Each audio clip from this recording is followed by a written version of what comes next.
এমন একটি বিধানসভা বা লোকসভার অন্তর্গত যেখানে আমাদের বিধায়কও নেই, সাংসদও নেই। সেই জন্য দায়িত্বটা আমাকে নিজের কাঁধে নিতে হয়েছে।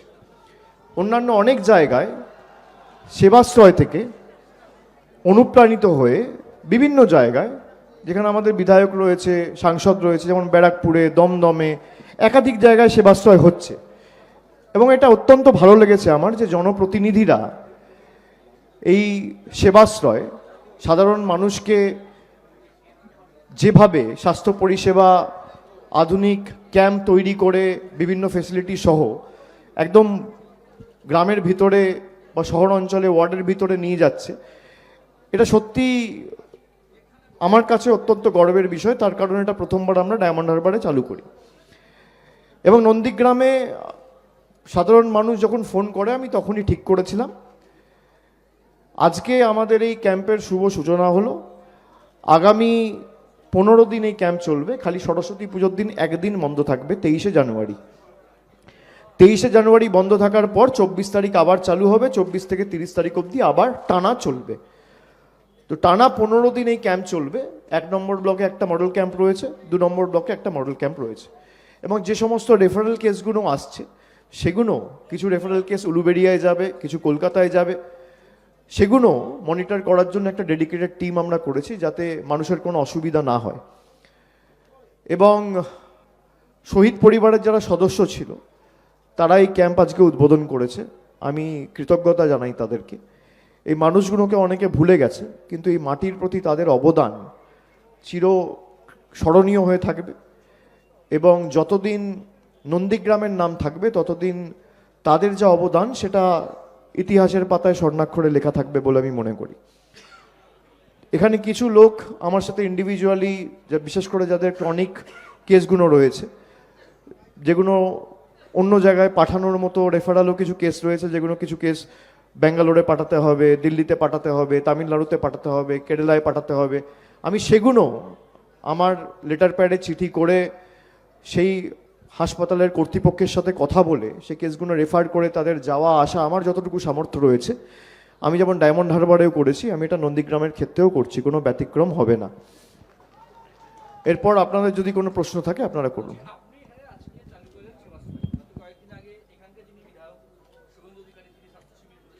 আপনি মাইক নিন, তাহলে যারা আছে শুনতে পাবে এবং সবাই বুঝতে পারবে।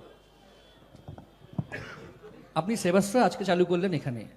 গত কয়েকদিন আগে এখানকার যিনি বিধায়ক শুভেন্দু অধিকারী, তিনি স্বাস্থ্য শিবির করেছেন এবং গত 2-1 দিন ধরে তৃণমূল কংগ্রেস অভিযোগ করেছে যে এখানকার বেশ কিছু পোস্টার, ব্যানার, হোর্ডিং ছিঁড়ে দেওয়া হয়েছে সেবাশ্রয়ের। সব মিলে কি বলবেন? না দেখুন, আমি যেটা আপনাদের বললাম যে আমি প্রথমবার অক্টোবরে ফোন পাই। মানুষের অধিকার রয়েছে বলার। আমার একটা হেল্পলাইন নাম্বার রয়েছে, এক ডাকে অভিষেক। সেখানে খালি ডায়মন্ড হারবারের লোকজন নয়, বাংলার যে কোনো প্রান্ত থেকে যে কেউ ফোন করতে পারে, যে কোনো সমস্যার কথা তারা জানাতে পারে। নন্দীগ্রামের মানুষ ফোন করে জানিয়েছিল এবং সেটা খবরে আসতে তখন তিনি নভেম্বর মাসে শুরু করেছিলেন। কিন্তু আমি যেটা শুনেছি 2 দিন 3 দিন করে আবার বন্ধ করে দেয়। তারপর আবার যেই নন্দীগ্রামে সেবাশ্রয়ের পোস্টার, ব্যানার দেখতে পায় আবার চালু করে। তো এটাই বোঝা যাচ্ছে যে লোক যদি আলটিমেটলি সেবাশ্রয়ের মডেলকে এন্ডোর্স করে তাহলে মানুষ অরিজিনালের পক্ষে থাকবে, ডুপ্লিকেটের পক্ষে কেন থাকবে? যারা সেবাশ্রয় চালু করেছে, আমি এই যেখানে চালু করলাম, আপনারা অনেকে বলতে পারেন যে ভোটের আগে চালু করলো। ভোটের আগে যদি চালু করে বা তৃণমূল এখানে জেতেনি বলে চালু করেছে, তাহলে এরকম 78টা কেন্দ্র রয়েছে যেখানে তৃণমূল হেরেছে। 77টা পেয়েছিল বিজেপি, একটা পেয়েছিল আইএসএফ। তো সেই 78টা কেন্দ্র তো চালু করা হয়নি। কিন্তু মানুষ যদি আমার কাছে দাবি রাখে, আমি সেই দাবিতে সাড়া দিয়ে আমার যতটুকু সামর্থ্য রয়েছে সেই সামর্থ্য অনুযায়ী কাজ করতে বদ্ধপরিকর। তো যারা এইসব হোর্ডিং, ব্যানার, পোস্টার ছিঁড়ছে, এটা তাদের হতাশার বহিঃপ্রকাশ। তারা জানে যে তাদের রাজনৈতিক মাটি পায়ের তলা থেকে সরে গেছে এবং তারা চায় না 4টে মানুষ বাড়তি উপকৃত হোক বা স্বাস্থ্য পরিষেবা পাক। আমার লোকসভা কেন্দ্রে যদি কোনো বিরোধী দলের প্রতিনিধি কোনো ক্যাম্প করে বা কেন্দ্র সরকারের তরফ থেকে যদি একটা উন্নয়নমূলক প্রকল্প বা প্রজেক্ট আসে, আমি রেড কার্পেট পেতে নিয়ে আসবো। সেখানে তারা ব্যানার ছিঁড়ছে, পোস্টার ছিঁড়ছে, হোর্ডিং ছিঁড়ছে। কেন? মানুষকে বঞ্চিত করে রাখা, নিপীড়িত করে রাখা, মানুষ পরিষেবা যাতে না পায়। আপনি এত বড় নেতা হলে এতদিন ধরে বিজেপি সরকার কেন্দ্রে ক্ষমতায় রয়েছে আজকে নেই নেই করে 12 বছর, আর আপনি বিজেপিতে গেছেন 2020 সালে। 2020 থেকে 26, 6 বছর, আমি 1 বছর কেটে দিচ্ছি, 5 বছর। 5 বছরে নন্দীগ্রামের জন্য কি এনেছে? 4টে রাস্তা এনেছে, 2টো জলের প্রকল্প এনেছে, 4টে লোককে ছাদের ব্যবস্থা করে দিয়েছে। কোনো পরিযায়ী শ্রমিক যদি বাইরে কাজ করতে গিয়ে বিপদের মুখে পড়েছে, তাকে তার সাহায্যটুকু একটা জনপ্রতিনিধি হিসেবে যতটুকু সাহায্য করা উচিত ততটুকু সাহায্যের হাতও বাড়ায়নি। ভীমচন্দ্র বারিক বলে একজন ভদ্রলোকের কথা আপনাদের সকলের মনে থাকবে, যাকে কেরালায় ধাক্কা দিয়ে মেরে ফেলা হয়েছিল। তার ডেড বডিটুকু পর্যন্ত আনার সৎসাহস বা সৌজন্যতা এই বিধানসভার বিধায়ক দেখেননি। এটা আপনার কর্তব্য নয়?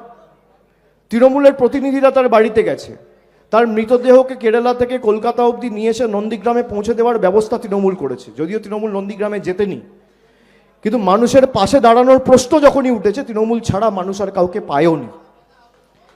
এটাই পার্থক্য। আজকে এসআইআর এর নাম করে আমার কাছে তথ্য রয়েছে, এই যে 7-8 জন আত্মঘাতী হয়েছে খালি পূর্ব মেদিনীপুর জেলা থেকে। আপনি হিন্দু মুসলমানের কথা বলেন, এখান থেকে প্রায় 8 জন মারা গেছে এসআইআর ঘোষণা হওয়ার পর থেকে। এদের মধ্যে কজন হিন্দু কজন মুসলমান শুভেন্দু অধিকারীর নলেজে রয়েছে? কাদের কারণে মারা গেছে? যারা এসআইআর করে গলা ফাটিয়েছিল। আজকে এই 8 জন মানুষের মৃত্যুর দায় কার? আপনারা চাইলে আমি নামগুলো পড়ে দিতে পারি, এবং সেখানে যেমন হিন্দু সম্প্রদায়ের মানুষ রয়েছে, সংখ্যালঘু সম্প্রদায়ের মানুষও রয়েছে। কিন্তু আমরা তো জাতি ধর্ম দেখে মানুষকে মৃত্যুর মুখে ঠেলে দিই না। যারা হিন্দুদের রক্ষাকর্তা হিসেবে নিজেদেরকে দাবি করে, এই 8 জনের মধ্যে 6 জন হিন্দু যারা মারা গেছে, তাদের বাড়িতে কি একবার বিজেপির কোনো প্রতিনিধি গেছে? বিরোধী দলনেতা কারো পাঠিয়েছে? বিজেপির কোনো নেতা গেছে?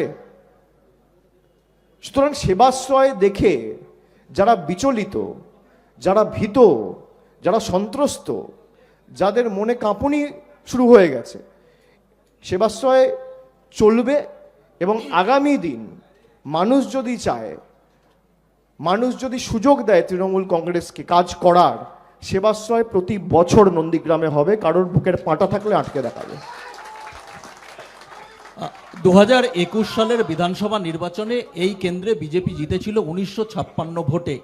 আপনি যা মানুষের স্বতঃস্ফূর্ততা দেখে আসলেন, আপনার জয়ের টার্গেট কত? 1 নম্বর প্রশ্ন। আর দ্বিতীয়ত হচ্ছে ডায়মন্ড হারবারের পর নন্দীগ্রাম, পরের ডেস্টিনেশন কি বালুরঘাট সেবাশ্রয়ের? না না, এগুলো তো সাবজেক্ট টু স্পেকুলেশন। বালুরঘাটে তো বিজেপির অনেক বড় বড় নেতা রয়েছে।